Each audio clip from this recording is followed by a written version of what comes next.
Dobro jutro svima. Let me just say again before I forget to do this that on the website not only will you find these training materials, but there should be other materials, in particular materials on the methodology for infrastructure projects, which if you haven't looked at this, I think is a useful source of information. As Ruggero has explained, the real purpose of this training, it's a little premature, but we think it's necessary, along with colleagues from SEO, because at the end of this month, we would like the sector working groups to discuss the content, at least the main intervention logic of the sector planning documents, which we are now in the process of drafting. So essentially, we need to prepare you for what this document will look like and why it looks the way it does. It's a novelty. It's something which hasn't been used in the previous IPA. So this is a new document, and it has a very particular structure. The objectives then, apart from this main reason for the training, the objectives really are threefold. One, to explain the new regulation and the new legal framework for this IPA 2 instrument. Secondly, to try and place the sector planning document within this framework so that you understand the purpose of the document. Thirdly, some of you, and maybe I should apologize already, some of you may have heard Ruggero and I explaining the sector approach. It was almost a year ago that we came to explain the idea of sector maturity and how to assess it and what the Commission expected from us. Now, what I'd like to do, and this will be after coffee, I'd like to explain what in Serbia we are doing collectively with the line ministries, with SEO, to interpret the Commission criteria, to show that Serbia is ready for a sector approach. And then this afternoon, Ruggero in detail will explain to you the sector planning document and how it will look over the next years.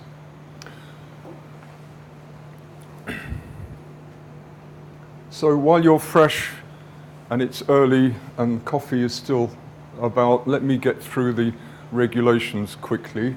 The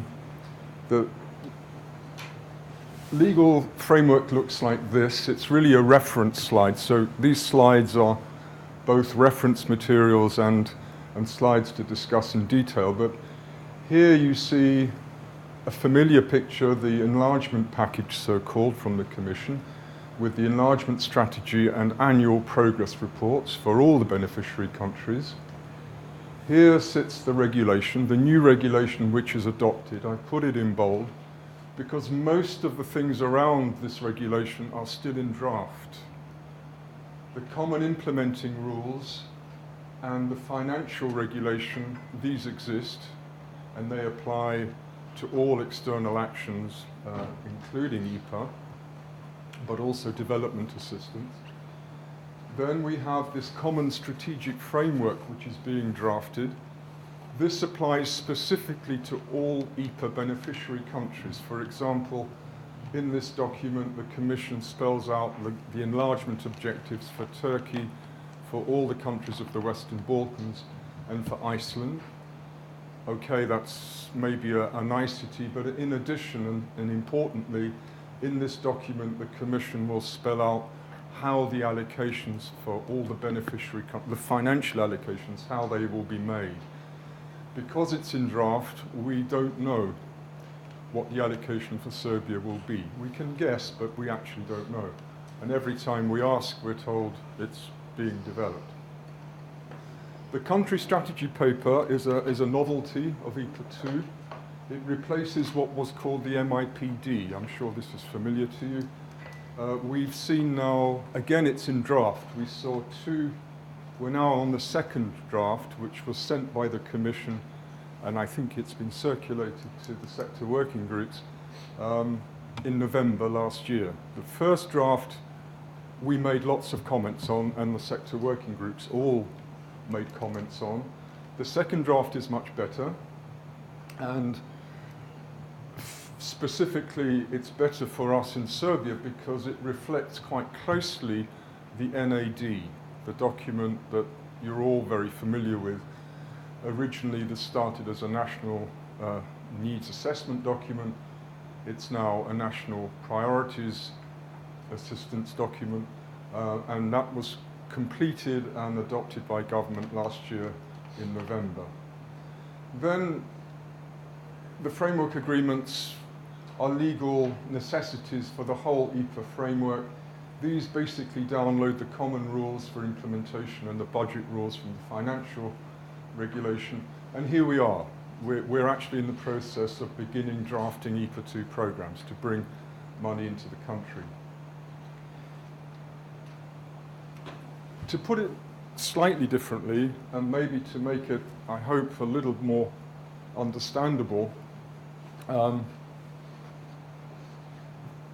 IPA 2 regulation, yes, it's passed, but the rules of implementation are still being drafted. These are called rules of application. In the previous IPA, you probably will remember it was the implementing regulation for IPA. This no longer exists because the rules have changed. It's a delegated regulation under the Lisbon Convention. So the Parliament is in the process of drafting rules of application. We've seen a draft, but it's very general. This is still in draft, and it will be finalized, we hope, in the coming months. And this is the basic planning document for the Commission. It's a Commission-owned document, and it spells out over 7 years, from 2014 to 2020, for each sector, what the Commission expects IPA to achieve. In other words, it has sector-specific targets, and it also has sector-specific indicators. I'm sure most of you have looked at these. Some of these targets are good and are very close to the NAD. Some of them, frankly, are not so useful for us. We have a chance to influence these. It's important that we align the country strategy paper as closely as possible with national strategic documents. And in fact, as I'll show you later on, and as Ruggiero will explain, the targets are very close, and we're very pleased with them because they're very close to what actually is in the NAD. In IPA 2, now, there are certain new things in IPA 2. One is the potential introduction of a performance reserve. So in this country strategy paper, there are targets and indicators to measure progress to targets.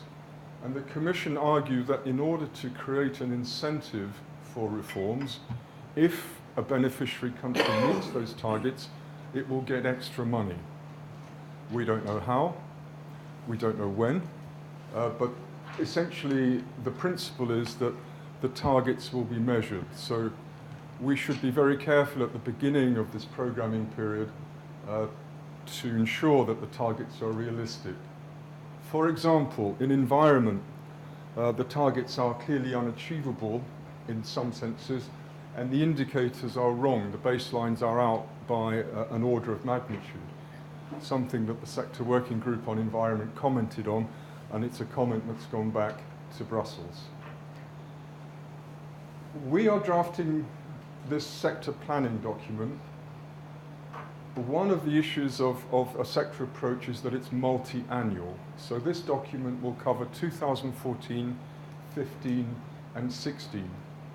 We do not have an official template from the Commission for this, but we've created a template which we've sent to the Commission, and the Commission have commented on, and basically have used as a model for other beneficiary countries. In other words, Serbia is ahead of the curve. It's good because the document you have in your folders, as you see, when you flick through it, maybe on one Sunday afternoon when you have nothing else to do, you'll see there are instructions. So it's a template with instructions to the people that are developing the program. And there are two sorts of instruction. There's a general instruction, and there's a Serbia-specific instruction. And the reason for this is that DG Enlargement can take out the Serbia-specific instruction and simply use it as a document for other beneficiary countries. We know this is happening because colleagues of ours who are doing similar jobs in other beneficiary countries, Montenegro is one example, are telling us that they're using a very nice document that the Commission has provided, and yet when we look at this document, we realize it's what we sent. So this is good. This country strategy paper, despite the fact that it's influenced by the NAD, is a Commission document. We can influence it, but we can't change it beyond a certain point. This is a little early for us, because here we are in February, and we have a whole year to develop, if you like, specific programs. But the way we've approached this, I say we, this is SEO in combination with PPF5, we would like to anticipate the Commission. And in order to explain that, let me tell you what happens. This is a familiar story. Actually, what the Commission would like from us at the end of the programming are so-called action documents or action fiches. These essentially replace sector fiches and project fiches which existed in IPA 1. So do they replace project fiches or sector fiches? Both. Let me explain a little bit, and I hope it becomes clear. The problem with the sector fiches, which were introduced in 2012-13, you know it well, is that they're really not time-bound. So in the Commission, not just from Serbia, but from those countries, Turkey, for example, that did sector fiches, the documents are between 80 and 100 pages long, plus annexes. Everything you could think of about transport, environment, happening in Serbia is there. And when you finally get to the end, there's a budget table, and it's for 1 year. And you think, but why do I have to go through all this? It's a problem to prepare such a document. It's also a problem to read it and evaluate it. So the sector planning document is our response, if you like, to this exercise, because it's a 3-year document. It becomes clear, and there is a budget for 3 years, which is indicative. There are actions for 3 years. So here we're anticipating the action fiches for 3 years, 2014, 15 and 16. But at the end of this process, we will send to the Commission action documents for 2014. Because these action documents are used by DG Enlargement. Of course, they'll go to inter-service consultation in the normal way to the sector DGs. So, and they'll come back to DG Enlargement, and DG Enlargement will turn the action documents into an action program, and this is annexed to the financing proposal, which goes to the IPA committee, where the member states sit.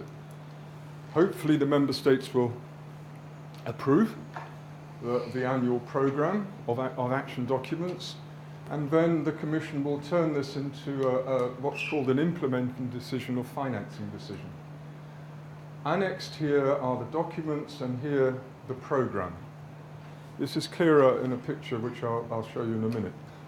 To be legal under the current rules, this decision has to be made in the year of the financial allocation. So 2014 money has to be approved in 2014, the calendar year, and only then will money come. So what will happen? Well, if you look at the action plan for programming, which you have in your folders, we anticipate finishing this document at the end of March. So what you'll see at the end of February is the first draft of the document. Some of you have already seen a brief summary version of this because we already were working on this document from the action plan. You'll see it last year in December. Then in April, May, June, and possibly July, we'll be preparing the action documents, which are the Commission. This is what the Commission needs to make the financing proposal. Then it will go into the void of Brussels, and maybe sometime in September there'll be inter-service consultation. Hopefully in October, November there'll be an IPA management committee, and towards the end of the year this decision will be made. It's then sent to Serbia, and it's signed by the NIPAC on behalf of the Serbian government. It's signed by the Director General of DG Enlargement, and from this point on, the clock starts ticking and money comes. Now this is a pretty standard process. It's what happened in IPA 1. The reason I'm saying we need to anticipate it, because the Commission is drafting everything, what we do not want to happen is that sometime late May, DG Enlargement comes and says, here are the documents, here are the templates, we'd like everything finished by June. Because then it would really be not just difficult, virtually impossible to get the technical inputs, the TA that you need, possibly the consensus from all the different institutions. So we're anticipating this by drafting these documents and keeping the Commission informed. So in the meetings at the end of February, the country unit for Serbia from DG Enlargement will also attend these meetings and will hear your discussions, so they're informed. And if they don't like what they see, they can tell us in good time so that we can do something about it. Okay? That's what we're talking about. This is from the draft programming guide for IPA 2. IPA anticipates essentially 3 types of programs, and I know we have here, I hope, people from Sector Working Group on Agriculture. You'll be familiar with this. This is the old component 5 under IPA 1, and DG Agriculture is involved in IPA. It's one of the only DGs outside of enlargement that's kept involvement. Here, what will happen is that there'll be an implementing decision, just as I've explained. Annexed to this is not the action documents and the action program. Here is the Rural Development Plan, which is a multi-annual program. It's a complex program. Those of you that have worked on it know it well. It's ex-ante evaluated, and the financing agreement then will be for 3 years to implement this. Cross-border programs have their own architecture. They have a financing agreement. This is the only legal way in which money can come into a country. Annexed to this is the CBC program, or the programs.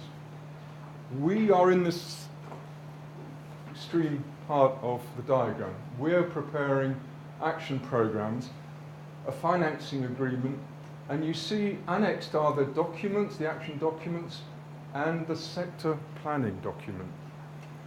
Because what we propose and what the Commission seemed to be agreeing is that instead of writing every year an 80-page document, we can write, okay, an 80-page document once every 3 years and annex it to a slim action fiche.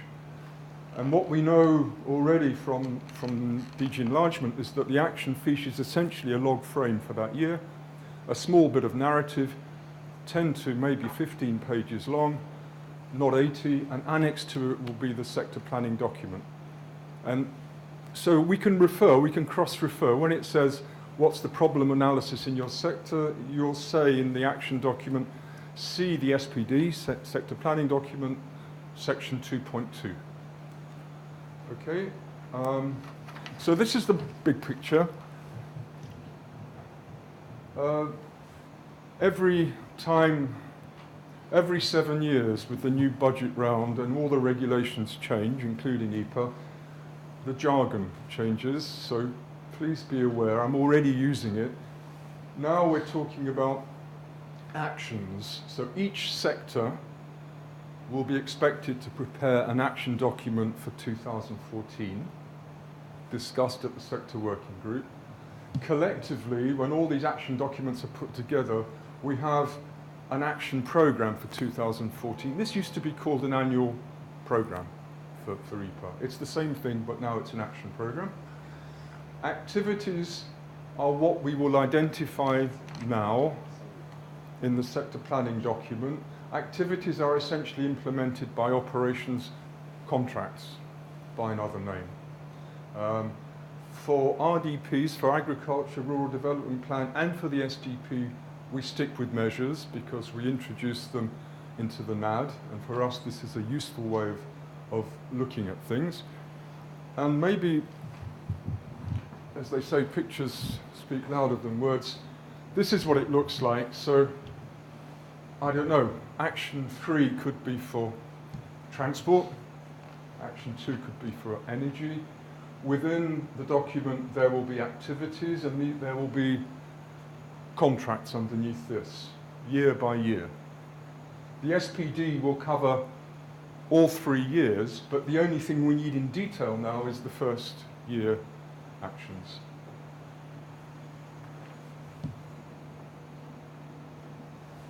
And I told you this was better when you're fresh. Within that possibility, so forgetting about now the son of IPA, forgetting about rural development and agriculture, forgetting about CBC, when I pointed to this end of the possibilities, there are 3 possible options the Commission say. Option 1 is a fully fledged sector support program. This comes from them. They still talk about sector support programs, but they've introduced this idea of a sector policy document. In this option 1, I mean, the closest thing to this would be the operational programs that were prepared under IPA 1 for components 3 and 4. Here you have one clear government-owned strategy. It's been ex-ante evaluated, it's been approved, and then with such a document, the financing proposal will release money over the period of the program. This is not us. Not yet. We will move to this as we develop the sector approach in Serbia, and I'll explain how. At the other extreme, there is the possibility of this is the world of IPA 1. There are no sector programs, there are standalone so-called, remember action now means project, standalone projects. There's no need for any sector documents to be attached, and it's year by year, project by project. This is a world that we want to leave for many reasons. One is that Serbia would like to project an image of being able to strategically plan within sectors, being able to implement multi-annual programs, being, frankly, prepared to become a member state, because this is what happens in member states. This is an option which maybe some countries which are beneficiaries, I name, well, for example, Bosnia-Herzegovina has many problems, and it's difficult for them to prepare a series of multi-annual sector programs. They simply don't have the capacity. So we're here, and we're hoping over the period 2014 to 20 to move gradually this way. How we'll do that, I'll explain after coffee, he said quickly.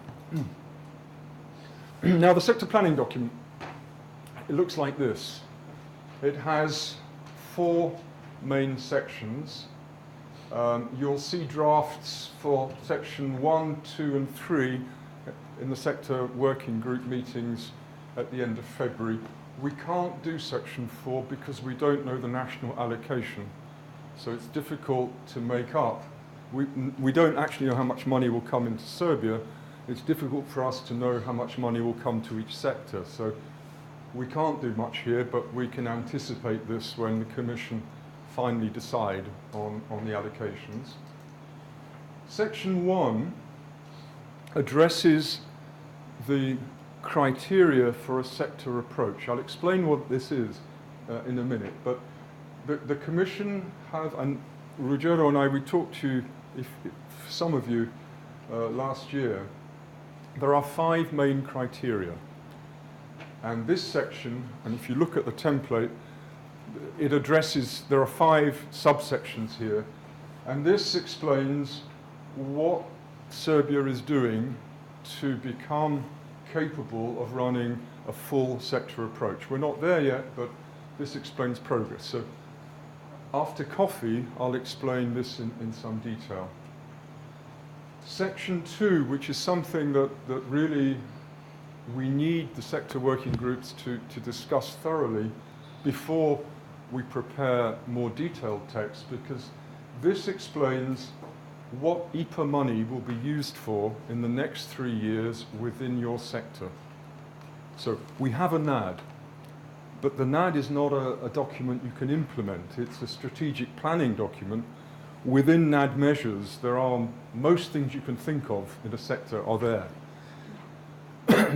Deliberately, we didn't want to exclude anything important, but it's too much. The amount of money in the IPA is simply not enough to implement the whole thing. So this explains which bits of your sector problems, which bits of the NAD, if you like, the first 3 years of IPA will address. In the first year, in the second year, and in the third year. So, and there are reasons for the so-called sequencing of actions. As I'll explain, one of the reasons for sequencing actions is that maybe in 2014, some ministries are quite overloaded already for implementing previous. We're still implementing, remember, 2012 and 2013. Some ministries are still implementing 2011. So to add yet more projects immediately is possibly not the best way to go forward. So here there is a sequencing, there is an intervention logic which has been prepared in discussion between our sector experts, the SEO managers for each sector, and with line ministries as well. Ruggero will develop this in detail after lunch. And this is a crucial part of the document. Remember, the country strategy paper, the equivalent of the MIPD, contains targets and indicators. Here we will show how we will measure progress. We will do which indicators will we use, what results will be produced, and it's a way of defining in some detail the sector planning document. This again you will see in draft at the end of this month. But we can't really proceed in great detail until the sector working groups approve the sequencing and the intervention logic, because it's frankly not an efficient way to do this. So here in detail then are the subsections of the sector planning document, the SPD. This is about sector maturity. It will change year to year. This is about the rationale of the IPA spending in the next 3 years, how it links with the country strategy paper. And here we have the details of the actual actions. So SPD section 2.1, the problem analysis, the SWOT analysis 2.2, the objectives that we will address, and the results we will achieve, we hope. This is the intervention logic that we hope the sector working groups will approve or discuss or amend. But at least by the end of February, we can move forward to a more detailed draft. Sequencing is what do we do in these 3 years? In what order do they happen? Either because of the capacity issues within ministries, or because, frankly, some things need to happen before others. I mean, you don't supply equipment, laboratory equipment, until you have a laboratory. So you build a laboratory first. I know this is simple stuff. And then you procure the equipment. So there's often a logical sequence. Lest you forget what intervention logic looks like, It's basically a fancy name for the logical framework. So contracts or operations in the new jargon will support activities, for example, consultants training, which will achieve results, which will feed into specific and overall objectives. By definition, at this level, this will happen beyond the program. So we need carefully to consider now this intervention logic, because because we're allowed to do this, if we put our performance, so-called performance targets here or here, they'll be unmeasurable. They have to be somewhere here, because we can achieve this within the lifetime of the actions in the program. Rogero will explain this in more detail. And I'll come back to this in a minute, but here is a very simplistic view of sequencing. We are now in the process of identifying sector results with IPA money for 3 years. In this example, there are 8 results. But they do not have to be achieved at once. In fact, preferably they shouldn't be achieved at once. So in this model, 2 are achieved in the first year, these 4 in the second year, and 2. And they feed into various different specific objectives. This is very simplistic, as you'll see, because you probably know it depends on procurement. Now, I'm going to leave the concrete world of the documents we're preparing to try and explain the background and the motivation of the Commission. Why have they changed from IPA 1 to IPA 2? What's the point of IPA 2? What is a sector approach anyway? And what does it mean for enlargement? So here is the standard definition of a sector approach. It's a way of working. It's very unhelpful as a definition, but it comes to us from the Commission, between government, donors, and all the key stakeholders. What does it mean? It means that what the Commission would like to do is to take a government-adopted strategy within a sector to coordinate all the donors in this sector so that they don't compete, they don't overlap, they don't duplicate. They all are supporting the implementation of this document. And IPA will simply co-fund a national budget. This is the idea. Documents will be available, these strategies will be available to the public, and because of this, and because the national policies achieve things that people, general people, the general populace want, there should be more transparency and more ownership. This is the idea. And crucially, they would like to link money to results, money to reform results, and they would like to move away from standalone projects to sector programs which are multi-annual. So this is the, if you like, this is a condensation of the sector approach. This may be unreadable, and this is a reference slide for you. This approach essentially has its basis in the Paris Declaration made by the OECD. This is on the DAC committee in 2005 on the effectiveness of aid. This is when all the major donors came together and said, we are in trouble. We can't really demonstrate the effectiveness of assistance and aid. I mean, I'm from the UK. You can, despite my Polish name, you can hear that I'm from the UK, and I can guarantee every year in our parliament there will be a question. We're a large donor contributor. We have large amounts of money in development aid and assistance aid because we also contribute to IPA. There will always be a question of why are we giving money for assistance? We have problems at home, we have unemployment at home, we have structural reforms to do at home. Why are we giving money to assist other countries? The answers are always very clear, they're always the same. The reasons are political. We believe, for example, in a larger Europe, we believe that there is an obligation to support countries which are developing. Fine, will be the next question, but what have we achieved? What did we get for our money? In other words, what are the results? There's been this huge focus on results, not just for UK, but for all donors. The Swedes under CEDA, DFID money in the UK, and of course the assistance budgets that the EU run through the Commission. Therefore, these general principles, which the Commission also signed, are the output from the Paris Declaration.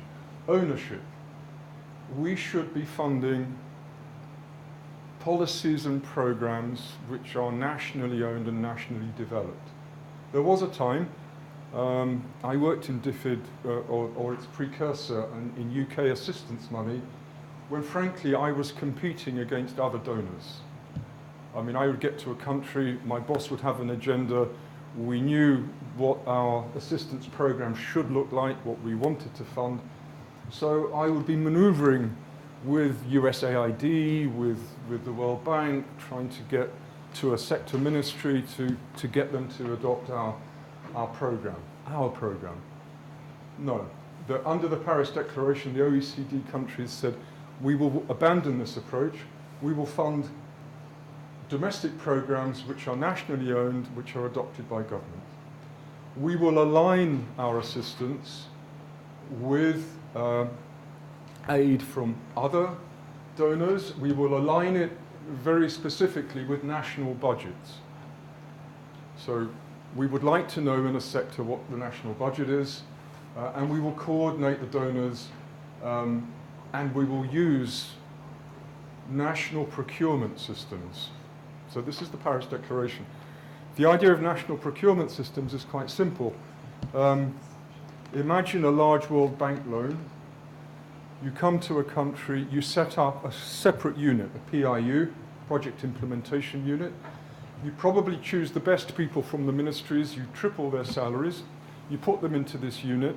They essentially run a loan or a support program. They're answerable to Washington, to no one else. When the project's over, the PIU disappears, the people go into the private sector, and that's it. You haven't actually built any capacity in any way. Somehow you're competing with national systems. So the idea was, why do we do this? Why don't we simply give the money to the country and say, use your own systems, providing you can account for it, and build capacity. This is the full-blown sector approach. It has as an undercurrent something called sector budget support, because this is the basis, and I'll explain sector budget support in a minute, quickly.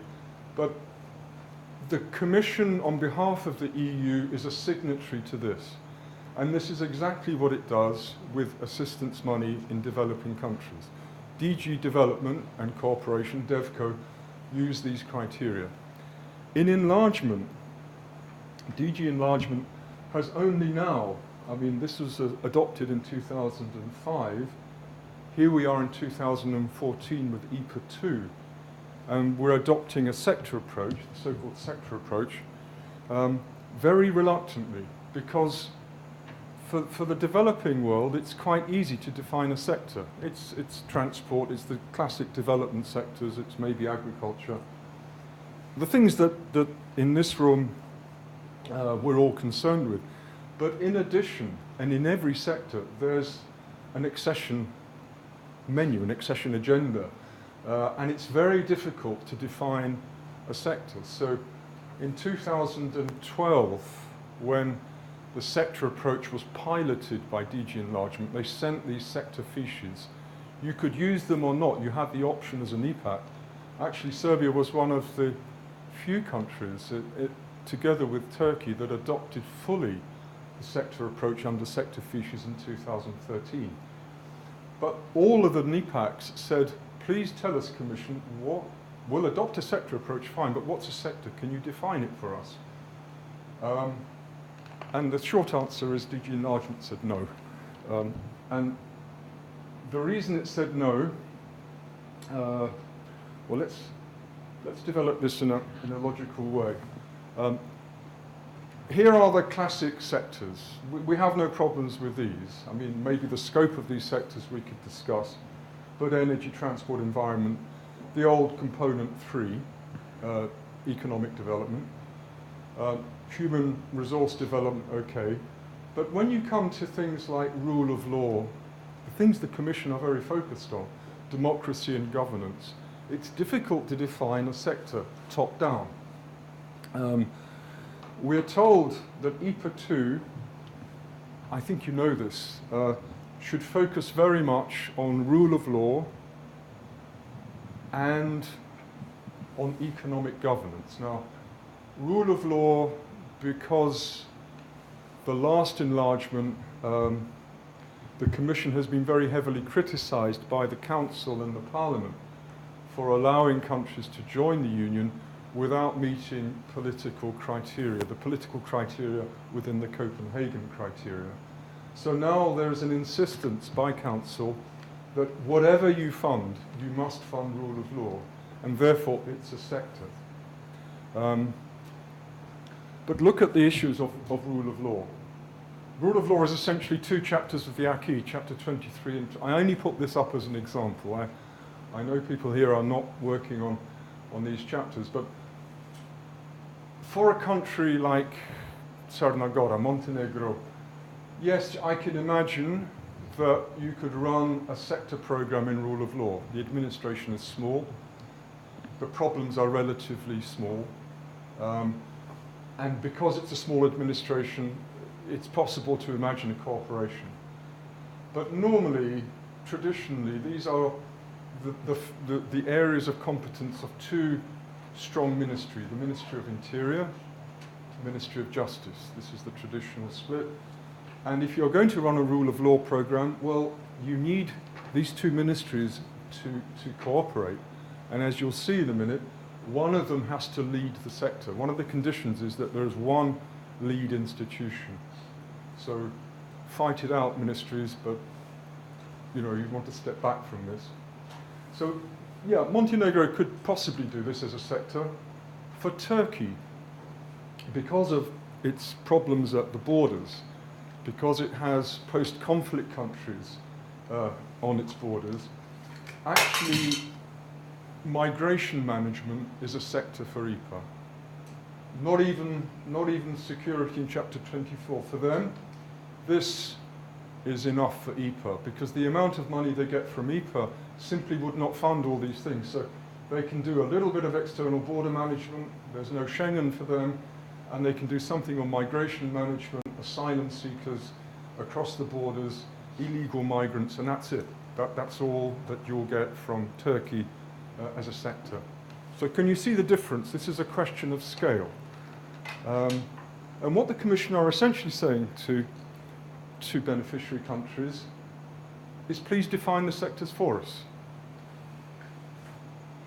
I mean, this was the same at the beginning of IPA 1. IPA 1 in 2007 was a new instrument, and it took a whole year to draft the document. So the money was available in 2007, but it was only at the end of 2007 that the budgets became clear and the funding documents became clear. And at the beginning of any new instrument, you can customize it while the Commission is looking essentially to find acceptance in the beneficiaries. So the criteria for choosing your sectors are, first of all, they should have accession significance, but also, and tellingly, in this IPA 2, the Commission have opened up a national development agenda. So for some countries, again, I mentioned Bosnia not because of any reason, but Bosnia is a long way from accession, and it has development problems, and it's not in the interest of the Union to admit a country which is frankly poor. So it's possible to select a sector which has minimal accession relevance, but a lot of development relevance. This is not what Serbia has done. Serbia is wanting reasonably to shortcut the process of accession to become a member state towards the end of the period 2020, and it needs that time, Croatia needed that time, to prepare to adopt the acquis, to work out the transposition, to work out transition periods. So we have an accession agenda. It should be wide enough to be significant.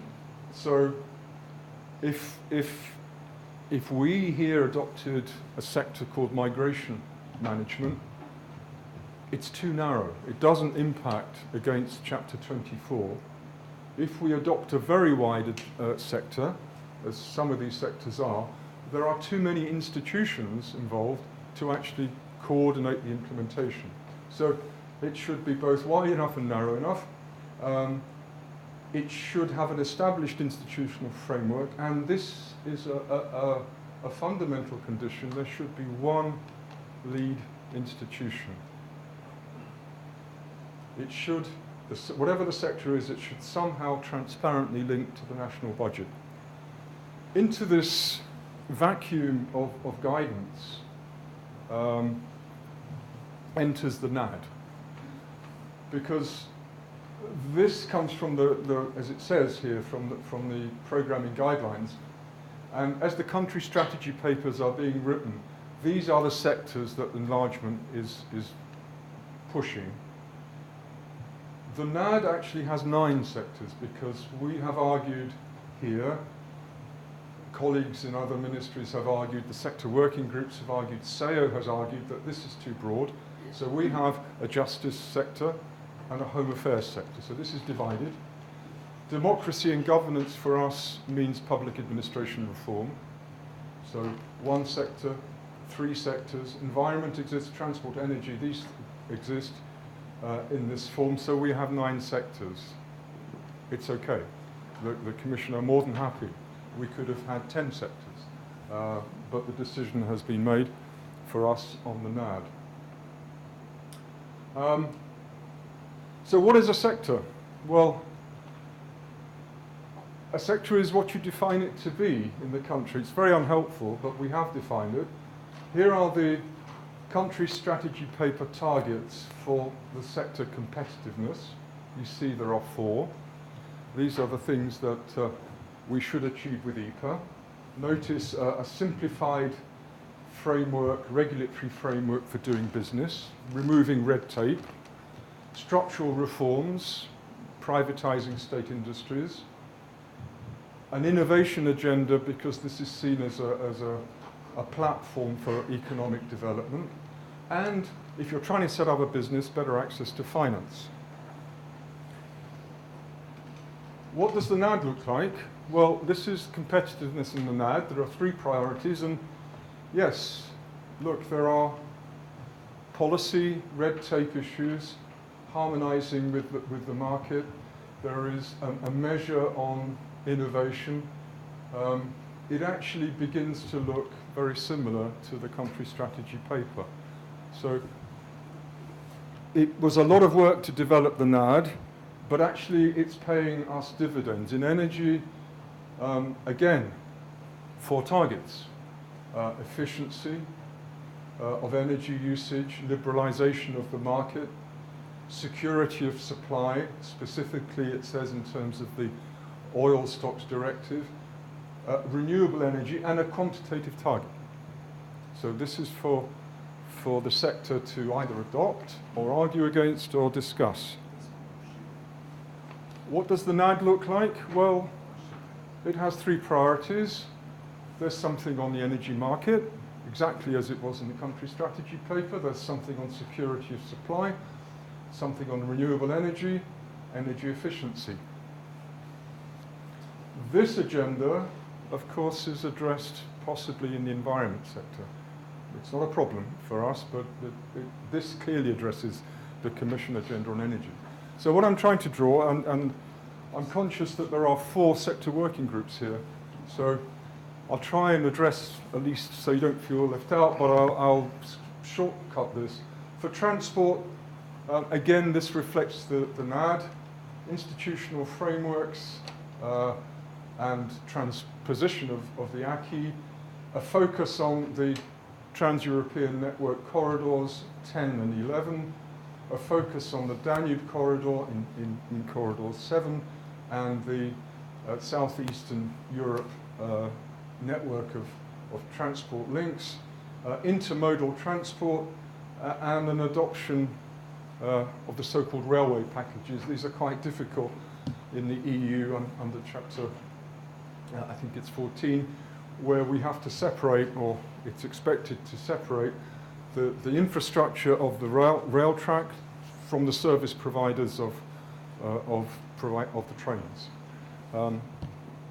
Under agriculture and rural development, again, this reflects the NAD, common agricultural policy preparation, improving through a series of investments under IPA, the competitiveness of Serbian agriculture, reducing disparities in rural areas between urban areas, adopting the acquis on veterinary phytosanitary regulations and food safety and animal health. This is a familiar agenda. I won't go through the NAD, but those of you that are in this sector know that it's very much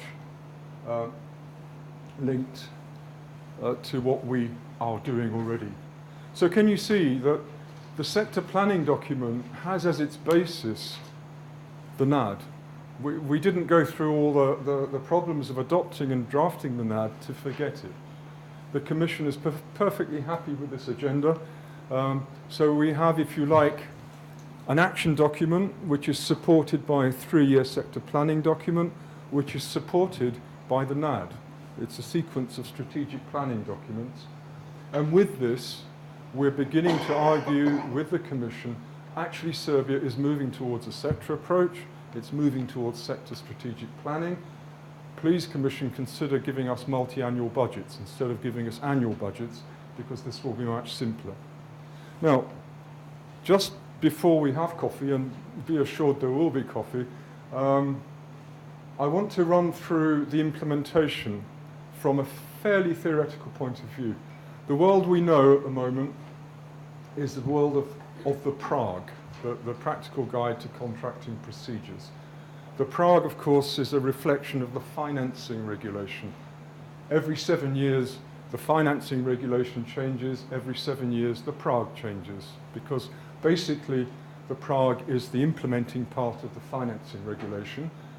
And within external actions for EU money, there are these standard procurement contracts. I'll come back to them, but you know this world. Services are determined by terms of reference, supply contracts by the technical specifications of the equipment, and those of you that work on infrastructure know this is a gross simplification, in addition to bills of quantity where you enumerate all the materials you need, including the manpower, are technical specifications of the materials.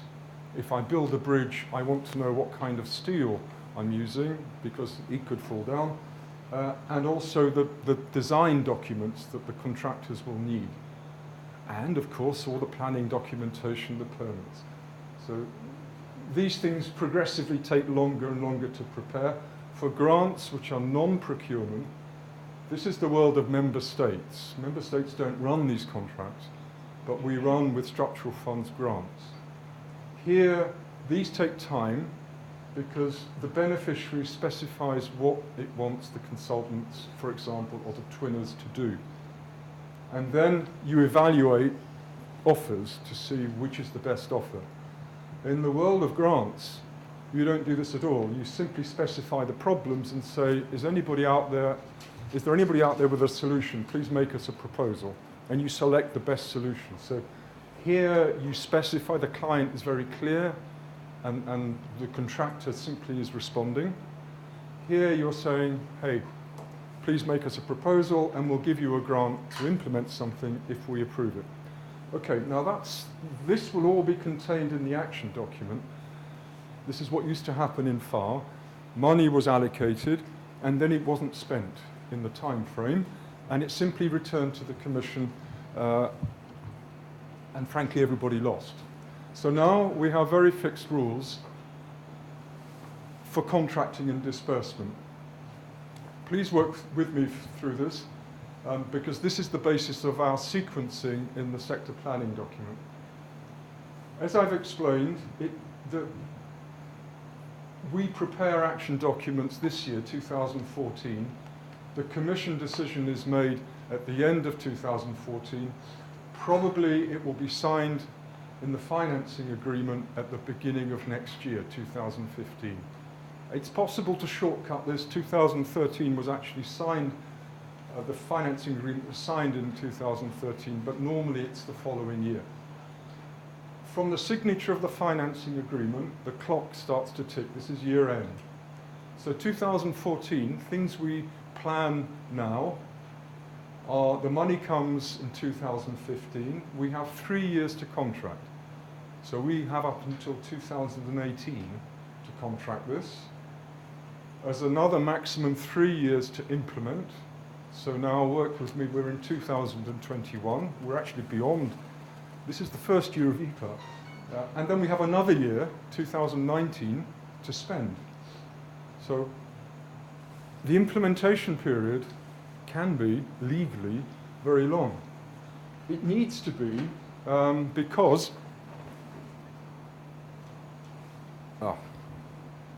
it needs to be long. If I can just go back a little bit to the diagram which I said was too simplistic. This assumes that the things I do in 2014 are going to be implemented in 2015, but it won't be like that. Probably the things that we, and particularly the works contracts that we foresee in 2014, which are approved in 2015, may well be implemented in 2017. So the results that we would get from this are not coming nicely with other things to focus on a specific objective. They're coming in a kind of random order, depending on the complexity of the contract. And the things that limit this are the procurement documents, because there are fixed rules. Those of you that work in ministries know that, okay, writing terms of reference may be not so difficult, but drafting technical specifications for large supplies, and in particular for works or for large open grant schemes, takes time. And you have other things to do in the ministries. So frequently, the time schedule goes, and we start to implement things long after they're gone. Some projects in Serbia, but Serbia's not alone, the projects on the so-called bottleneck list, these will not be implemented within this legal time frame and the money is lost. Now, think about this. The signature of a candidate country is that it can absorb money. I mean, this happened once in Croatia and once, to my knowledge, in Poland, where I worked. These deadlines were missed, so actually the contracting deadline was not met for some sectors, and the money never came. And in the newspaper you see a huge headline saying, Poland sends back 25 million euro to Brussels. Reason, as you read down in the small text, because the ministries can't spend it. The average reader reads this and says, but are we so rich that we can send back 25 million euro? For most people, and including me, this is a lot of money. So there's always pressure here. The Commission will always pressurize, but sometimes the problems are too difficult to solve for various administrative and technical reasons. This is a build-up now to an alternative world which IPA 2 opens up. It's budget support. And I'm asked to explain this to you by Sarah because the Commission Enlargement, DG Enlargement, have indicated a strong intention somewhere within the next 2014, 15, 16 period to experiment with budget support. They tell us informally that there are 2 countries selected as pilots for this, Albania and Serbia. So we have no idea when, we have no idea in what sector, but maybe in the coming 3 years, budget support will appear. When we explain in detail, Ruggero, not me, the structure of the sector planning document, it does not anticipate this. The sector planning document, as we've drafted it, is basically about the procurement world I've just described. But if we need to do this, if we have to do this, what is it all about? There is an experience in Serbia of budget support, but it's completely different. The budget support previously was given as, if you like, as a standby grant to stabilize a macroeconomic problem. This is not the picture here. This is actually quite a sophisticated model. It actually follows the Paris Declaration, and finally DG Enlargement are experimenting with what already is happening in DG DevCo. What they would like to do, at a high level, they would like to discuss the sector policy strategy. In other words, they would like to discuss with people in senior decision-making posts, ministers, state secretaries, assistant ministers, whatever the decision-making level is. They would like to discuss what reforms, what targets, and in particular, what performance indicators, because these will be written into the country strategy paper. They will then release money in tranches. I mean, I'm sorry about the French, it's like fiche. Most of you know a tranche is actually a slice. But I'll keep on calling them tranches. As we keep on calling fiches, fiches. They will release money straight into the national treasury account. In other words, to the Ministry of Finance. Money will come directly into the Ministry of Finance. The Ministry of Finance will then make the money available to a sector ministry, and the money will be spent by the ministry using national procurement rules. At fixed intervals, there will be a performance assessment, and against the targets, and if the targets have been met, the next tranche of money is released. Because this is a completely different setup and a completely different system, it's always anticipated that there will need to be capacity building. At the very first instance, there will need to be technical assistance or twinning assistance to support this. And the correct term now is no longer sector budget support. These are also contracts, but they're so-called sector reform contracts. This is the world of DG DevCo. For budget support, it will not go to every sector. As I said, there is this focus on the political criteria, the so-called rule of law, and on this Copenhagen criterion, the establishment of a functioning market economy. And it reflects this ability to withstand the pressures of the internal market. This is clear. This agenda comes from Parliament and the Council. Please, Commission, do not allow, well, I can name names, I think, although this will be on the website. There are particular problems with Romania. These are well known. There are particular problems with Bulgaria, the last enlargement package. So it's tough for you in the next wave, because now there's a lot of focus on this. And because of the economic situation across Europe, not just in the beneficiary countries and the member states, there is a big focus now on regenerating economies, or stimulating economies, but this can only happen if there is a functioning economy, which is not supported or in some way destabilized by government intervention. Okay?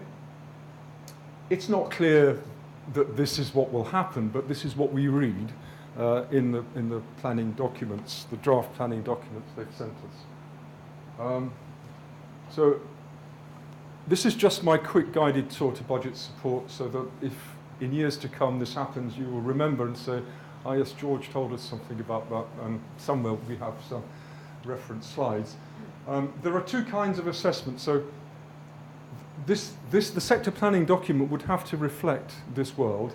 We would have to somewhere have a section on assessment. The assessment is done on relevance. Well, that's not so difficult. That's exactly what we've done in the NAD.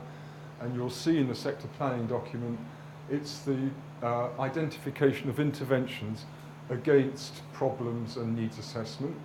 And this whole new area of credibility, how realistic politically and in terms of the commitment that there is in the country, and institutional capacity, how credible is it that we release this money into the national system? Are there internal financial controls? Are there auditors? If we give this money to the Ministry of Finance, what will happen to it? Can we account for it? And during the programme, there'll be this assessment of progress, and the jargon we use here is that progress is benchmarked against reform commitments. In other words, when you reach a certain target, it triggers a payment. And there needs to be an assessment of risk. This DG budget insists. Remember that this is a modality used by DG DevCo in developing countries, so it's not clear to the member states, it's not clear to DG budget that if I give, I don't know, 50, 70, 80, 100 million euro to Bangladesh, Nigeria, that this money will do anything, will go anywhere, will achieve the things that I've been discussing. So there needs to be an assessment of risk, particularly in these public finance management, so internal controls, corruption and fraud, the obvious things, and there needs to be an assessment. And then the beneficiaries, us, we, you, we have to include in our programming documents mitigation measures which are routinely monitored. So the NEPAC would have an extra monitoring task. It would be monitoring risk and reporting directly to the Commission on this. Okay, when should we, so that in this world, DG Enlargement will be going to the IPA Management Committee, and it won't now, the committee will not be saying, look, Commission, is this country ready to implement, show us the procurement documents, or at least the draft.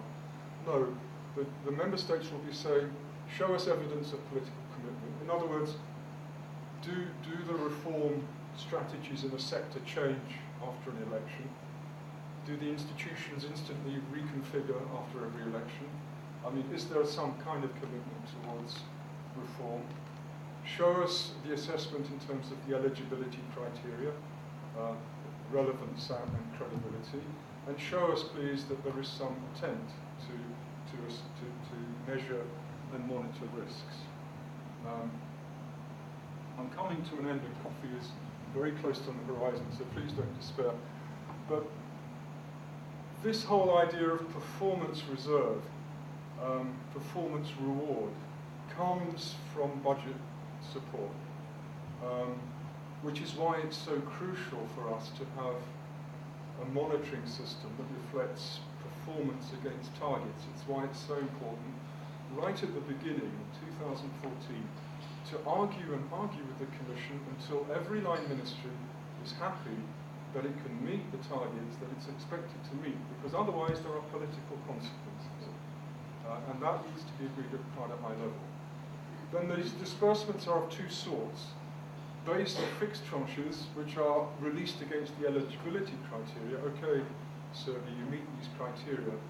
And then so-called variable tranches or performance tranches, which are released against performance. Because this is well, the Commission like to think this is a reward for good performance. In fact, you in the line ministries probably know this means you get more work to do. You suddenly get more money to commit, more money to spend. But it's the right way to go, because in this way, if we look at the positive side of budget support, in this way, Serbia can accelerate the accession preparations. It doesn't have to go through these long procurement procedures. It can condense a lot of this by using its own structures. And whereas it took 10 plus years for Croatia, maybe we can shortcut some of these preparations. Because you're going to get more money. If you do the things you're supposed to do and achieve the things that you say you will, you'll get more money to achieve more. And I finish on this. This discussion of targets and indicators, well, this is common sense. It should be coherent with the problem analysis. The problem with common sense, as my father used to tell me, and as I tell my children now, the problem with common sense is that it's not very common. We need to make sure that the targets and indicators really reflect what we're planning to do in the intervention logic. There should be a focus at the results level. Remember I said at the indicator, at the specific objective, overall objective level, this will not be achieved within the lifetime of the program, but these results will be. So we need, and you need as sector working groups, to look at the documents you get at the end of February and agree on the results. If they're too ambitious, we won't achieve them. If they're too low, they won't be accepted. To give you a quick working example, we are consultants on a TA project, Rogero and I. One of the things in our terms of reference is to train sector working groups. Here we are. And we could measure our performance by how many people come to the training. 30, 30, 30, great. The commission is not interested. The delegation is not interested. We train 90 people, fine, okay. What they're interested in is the next level up. What's the consequence of training 60, 80, 90 people? Do you write better planning documents? As a consequence of this, does more money, do the performance tranches get met more quickly? Do you bring more money into this? Is not only a result, it's now a specific objective. This is the world that we should be measuring. The NAD contains 400 plus indicators. The Commission are very clear. The people that actually manage this say 8 per tranche maximum. And the answer to this is quite simple. If I measure the same thing in 10, 20, 30 ways, I don't gain 20, 30 times more information. In fact, I get confused. And in the jargon of the Commission, I lose policy focus. A maximum of 8 indicators, which then the institutions undertake to monitor. And the sector planning document will have to contain a description, a realistic, credible description of the assessment methodology. Who will collect the data? How will it be processed? How will it be reported? Who's responsible for reporting it? And if the data show that performance is not good, what will happen? What are the consequences? So we will have to amend the documents for those sectors that will adopt a budget support in this way. So, ladies and gentlemen, I purposefully went through this. I hope, I mean, it's a background I think, well, we think, that SEO thinks you need, but no more than this.